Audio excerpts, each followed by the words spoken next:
আপনাদের পার্টিতে পূর্ণাঙ্গ কমিটি বলতে আমরা যেটা বুঝি, সভাপতি, সাধারণ সম্পাদক, যার কথা বলেছেন, সেটি কবে আসবে? আপনারা কি এই জায়গাগুলি ফাঁকা রাখছেন উপদেষ্টা মাহফুজ এবং উপদেষ্টা আসিফ ফিরে যেন আসলে সেটি হয় সেটির জন্য, না এখনো কেন আহ্বায়ক কমিটি?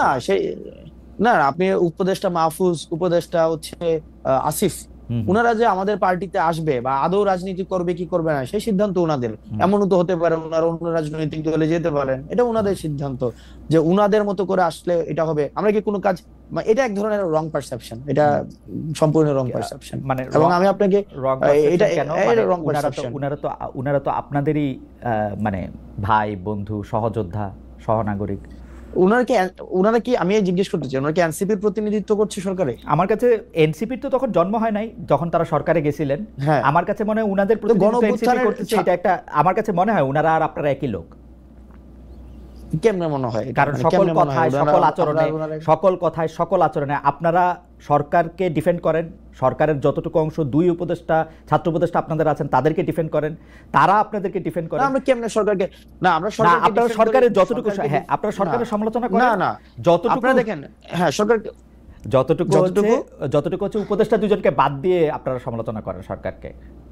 না, উপদেষ্টা দুজনকে বাদ দিয়ে কিভাবে? তারা ছাত্র, দেখেন বেশিরভাগ ক্ষেত্রে আমার, তারপর হচ্ছে দুইজন উপদেষ্টা বা আমাদের পার্টির আর দুইজন উপদেষ্টার কথা যদি কোনো ক্ষেত্রে মিলে, তো সেক্ষেত্রে খুব স্বাভাবিক না বিষয়টা, কারণ আমরা তো ছাত্র প্রতিনিধি হিসেবে ওনারা সেখানে গিয়েছিলেন।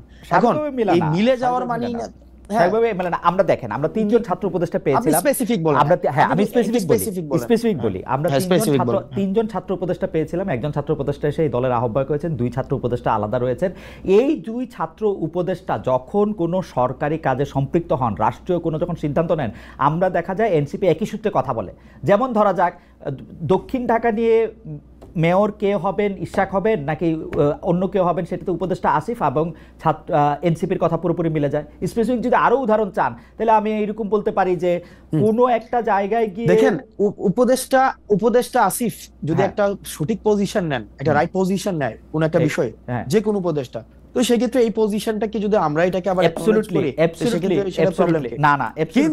কিন্তু বিষয়টা হচ্ছে কোন রং পজিশন যদি নেয়, সেটাকে ব্লাইন্ডলি যদি কখনো এটাকে এন্ডোর্স করতাম, তাহলে সেই বিষয়টা হচ্ছে আপনি বলতে পারতেন যে আমরা হচ্ছে ওনারা আমাদের প্রতিনিধিত্ব করছে। এই পর্যন্ত রাইট পজিশন, এই পর্যন্ত দুইজন উপদেষ্টা যে কোনো সবগুলি রাইট পজিশন নিয়েছেন। না যে সবগুলো রাইট পজিশন নিয়েছে, মানে আপনি স্পেসিফিক বলেন। না আমি স্পেসিফিক বলবো না, এবার আপনি স্পেসিফিক বলেন আব্দুল্লাহ, আপনি এবার স্পেসিফিক বলেন। না সবগুলো তো রাইট, এইবার আপনি বলেন যে ওনাদের এইবার আপনারা বলেন যে সবগুলো রাইট নাই তো, এইবার আপনারা বলেন যে এই উপদেষ্টাদের মধ্যে কোন কাজের আপনারা সমালোচনা করেছেন? এই দুই উপদেষ্টার দেখেন আমরা শুরু থেকে বলছি, দেখেন এই দুই উপদেষ্টার কাজকে, এক নাম্বার হচ্ছে আমাদের যে মাহফুজ আব্দুল্লাহর কাজ হচ্ছে আমাদের এই যে মিডিয়া, তারপর হচ্ছে উনি তথ্য প্রযুক্তি মন্ত্রণালয় উনি দেখেন।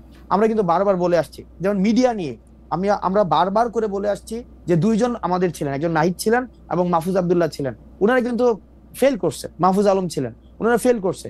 কারণ এই যে মিডিয়া যেভাবে সন্ত্রাস ম্যানুফ্যাকচার করেছে বা বৈধতা উৎপাদন করেছে, সেটির জন্য প্রয়োজনীয় ব্যবস্থা নেওয়ার দায়িত্ব ছিল, সেটা নিতে পারে নাই। এই কথাগুলো কিন্তু আমরা সব সময় বলে আসছি।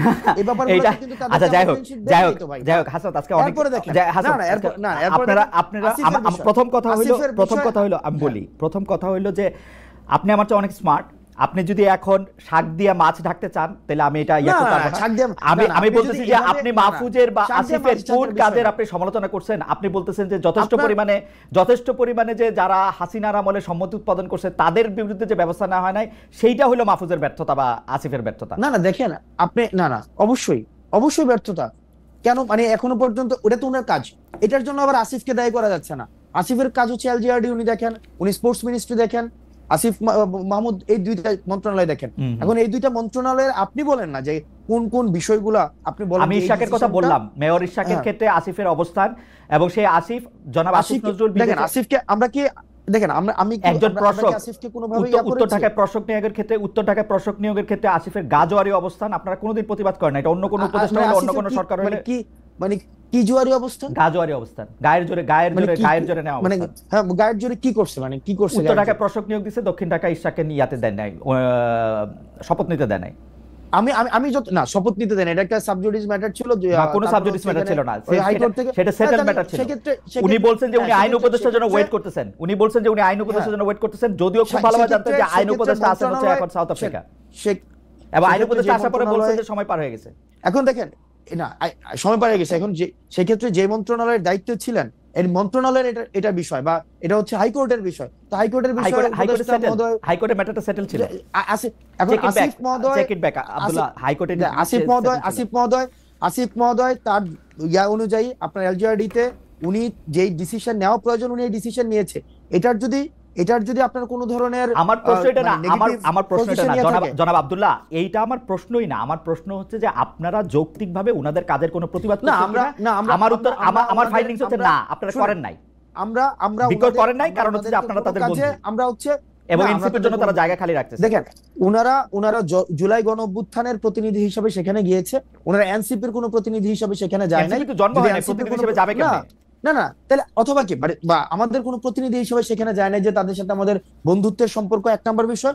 দুই নম্বর বিষয় যেভাবে বলা হচ্ছে যে তাদের জন্য জায়গা খালি করে রাখা হইতেছে, এটা কমপ্লিটলি একটা ভুল ধারণা। ঠিক আছে, আমরা আমাদের সংগঠন আমাদের নিজেদের মতো করে আগাচ্ছি, এবং এটা হচ্ছে আমরা আমাদের নিজেদের মতো করে যখন হচ্ছে আমাদের কিছুদিন আগে হচ্ছে আমাদের গঠনতন্ত্র আমরা জমা দিয়েছি, কিছুদিন আগে হচ্ছে আমাদের রেজিস্ট্রেশনের বিষয় জমা দিয়েছি, আবার আমরা যখন হচ্ছে কাউন্সিল করে সেক্ষেত্রে আমাদের পূর্ণাঙ্গ হচ্ছে আমরা কমিটি দিব।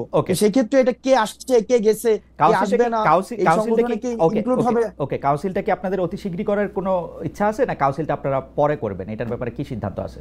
কাউন্সিল আপনারা কবে করবেন? মানে আমরা ইতিমধ্যে হচ্ছে রেজিস্ট্রেশনের বিষয়টা নিয়ে আমরা এতদিন কাজ করেছিলাম, আপনি জানেন জাস্ট 2 দিন আগে আমরা রেজিস্ট্রেশনের বিষয়টা সম্পন্ন করেছি। এখন অন্যান্য যে ফরওয়ার্ডিং যে বিষয়গুলো নিয়ে আছে সেগুলো নিয়ে আমরা আলোচনা করব। ওকে, তারপরে আমাদের কোনো এক্সিকিউটিভ মিটিং হয়নি। আপনি মানে কাউন্সিলটা কবে হবে সেই ব্যাপারে আপনাদের এখন এক্সিকিউটিভ মিটিং হওয়ার পরে তারপর আপনারা সিদ্ধান্ত নেন, ফেয়ার এনাফ। আমরা সিদ্ধান্ত নেব। আচ্ছা,